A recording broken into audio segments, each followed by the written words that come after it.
একটা দিনের কথা।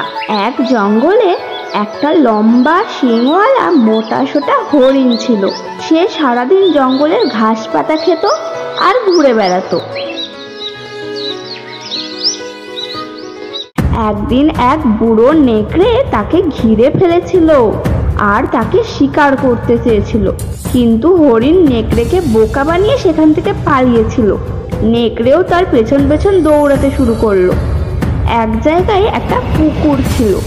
হরিণ তো লাফ দিয়ে সেই পুকুর পার করে ফেললো, আর নেকড়ে সেই পুকুরে পড়ে গিয়েছিল। তখন হরিণ হেসে বলল, আরে ভাই নেকড়ে, আমাকে ধরা অত সহজ নয়। অন্য আর একদিনের কথা। হরিণ জঙ্গলে ঘুরে বেড়াচ্ছিল। তখন সেখান দিয়ে একটা বুড়ো বাঘ যাচ্ছিল আর হরিণকে দেখতে পেল এবং তার খুব লোভ হলো। আহা, কত মোটাসোটা হরিণটা! আমি একে শিকার করলে কমসে কম 4-5 দিন খেতে পারবো।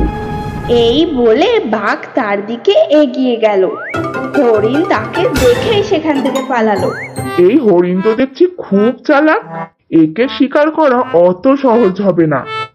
আমিও হাল ছাড়বো না, একদিন না একদিন আমি এই হরিণের মাংস খাবই। তারপর একদিন কোথা থেকে একটা ছাগল সেই জঙ্গলে আসলো আর ঘাস খেতে লাগলো।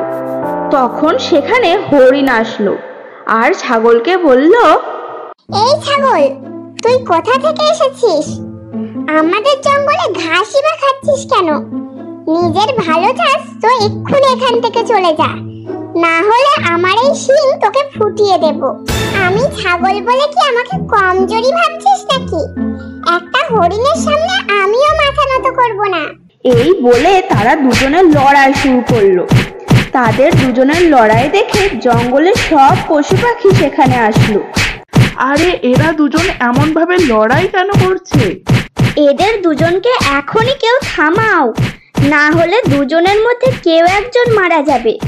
থামো তোমরা, অনেক হয়েছে। এমন ভাবে লড়াই কেন করছো? তোমাদের লড়াই করার কারণটা কি? হরিণ তখন সবাইকে লড়াইয়ের কারণ বলতে শুরু করলো। আরে এই ছাগলটা জানি না কোথা থেকে আমাদের জঙ্গলে চলে এসেছে, আবার আমাকে দাদাগিরিও দেখাচ্ছে। আমি পাশের জঙ্গলেই থাকি, ঘুরতে ঘুরতে এখানে চলে এসেছি। এই জঙ্গল তো আমাদের সবার, এই জঙ্গলে মিলেমিশে থাকার অধিকারও সবার। তোমরা দুজনেও বন্ধুত্ব করে নাও। হরিণ আর ছাগল বিড়ালের কথা বুঝতে পারলো আর দুজনে বন্ধুত্ব করে নিল। এরপর থেকে হরিণ আর ছাগল সব সময় একসাথে থাকতো আর যেখানেই যেত দুজনে একসাথে যেত। অন্য একদিনের কথা। হরিণ একটা গাছের নিচে দাঁড়িয়েছিল। তখন সেখানে বুড়ো বাঘ এসে হরিণকে ঘিরে ধরলো। এবার বল বাচ্চা, তুই আমার থেকে বেঁচে কোথায় যাবি? বাঁচার দরকার আমার নয়, তোমার। ওই দেখো, আমার বন্ধু আসছে তোমার পিছনে।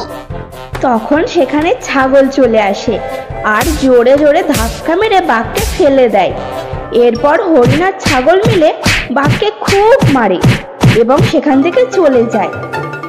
তখন বাঘ ভাবলো, আচ্ছা, তার মানে এই ছাগলটা হরিণের বন্ধু। যতদিন এরা দুজন একসাথে থাকবে এদের শিকার করা মুশকিলই হবে। এবার আমি গায়ের জোরে নয়, রাজনীতি দিয়ে এদের শিকার করব। কিছুদিন পর বাঘ ছাগলের কাছে আসলো। ছাগল তখন বলল, সেই দিন মার খেয়ে তোমার মন ভরেনি মনে হচ্ছে, যার জন্য আজকেও মার খেতে চলে এসেছো। আরে না না ভাই, তুমি যেটা ভাবছো সেটা নয়। আমি এখন বুড়ো হয়ে গেছি, তোমাদের শিকার করা আমার পক্ষে সম্ভব নয়। তাহলে তোমার এখানে আসার কারণটা কি সেটা তো বলো। আসলে তোমার বন্ধু হরিণ তোমার উপর হিংসা করে। ও তোমার বন্ধু নয়, শত্রু, বুঝলে? শত্রু। এসব কি আজে বাজে বলছো? হরিণ আমার বন্ধু, আমার শত্রু হতেই পারে না। মনে হচ্ছে তুমি আমার বন্ধুর নামে নিন্দে করতে আমার কাছে এসেছো। আমি জানতাম তুমি আমার কথা বিশ্বাস করবে না, কিন্তু আমি সত্যি বলছি, আমিও হরিণের কথা নিজের কানে শুনে এসেছি। হরিণ তার একটা আত্মীয়কে বলছিল যে তোমাকে ও একদম পছন্দ করে না, আর খুব তাড়াতাড়ি ও তোমাকে সিংহের হাতে তুলে দেবে। এটা তুমি কি বলছো? আমি নিজের কানে যেটা শুনেছি সেটাই বলছি। বিশ্বাস করা না করা এবার তোমার ব্যাপার। এই কথা শুনে ছাগলের মনে হরিণের ব্যাপারে সন্দেহের বীজ ঢুকে গেল। এরপর বাঘ হরিণের কাছে গেল আর হরিণকে বলল, জানো, তোমার ওই ছাগল বন্ধুর মনটা খুবই কালো। ও তো তোমার উপর শত্রুতা করে। কোনোদিন ও তোমাকে সিংহের হাতে তুলে দেবে। আমি নিজের কানে শুনে এসেছি। ছাগল তার বন্ধুর কাছে সে কথা বলছিল। আমি তোমার কথা বিশ্বাস করি না। আমার বন্ধু আমার জন্য প্রাণও দিতে পারে। আমি তোমাকে কি করে বিশ্বাস করাই? আমার কাজ ছিল তোমাকে সতর্ক করা, তাই করলাম। বিশ্বাস করার হলে করো, না হলে না করো। আমার কি, আমি চললাম। আজকাল কোনো বন্ধুর ওপর বিশ্বাস করতে নেই। আজকে আমি ওই ছাগলের মজা দেখাবো।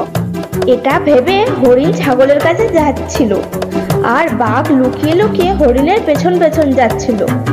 ওইদিকে ছাগলও হরিণকে খুঁজতে লাগলো। দুজনের সামনাসামনি দেখাও হলো। ছাগল হরিণকে বলল, বেঈমান হরিণ, আমি তোকে বন্ধু ভেবেছিলাম, আর তুই আমার সাথে শত্রুতা করলি।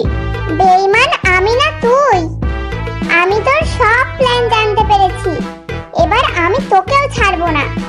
হরিণ আর ছাগল কথাটা সত্যি কিনা যাচাই না করে দুজন দুজনের উপর হামলা করলো আর মারামারি শুরু করলো। বাঘ তাদের দুজনকে দেখে খুব খুশি হচ্ছিল। হরিণ আর ছাগলের ভয়ঙ্কর লড়াই কয়েক ঘন্টা ধরে চললো আর তারা দুজনে লড়াই করতে করতে মারা গেল। তখন সেখানে বাঘ আসলো আর খুশি হয়ে বলল, আরে মূর্খ, আমার রাজনীতির কাছে তোরা হেরে গেলি। আমাকে আর কষ্ট করে শিকারও করতে হলো না, আর 2 সপ্তাহের খাবারও পেয়ে গেলাম। ছোট্ট বন্ধুরা, তাহলে আমরা এই গল্প থেকে কি জানতে পারলাম? আমরা জানতে পারলাম যে কাউকের কথা শুনে কিছু বিচার না করে নিজের বন্ধুকে শত্রু ভাবতে নেই, তাই তো? আমাদের ভিডিও যদি তোমাদের ভালো লাগে তাহলে একটা লাইক করে দিও আর চ্যানেলটাকে সাবস্ক্রাইব করতে একদম ভুলো না কিন্তু।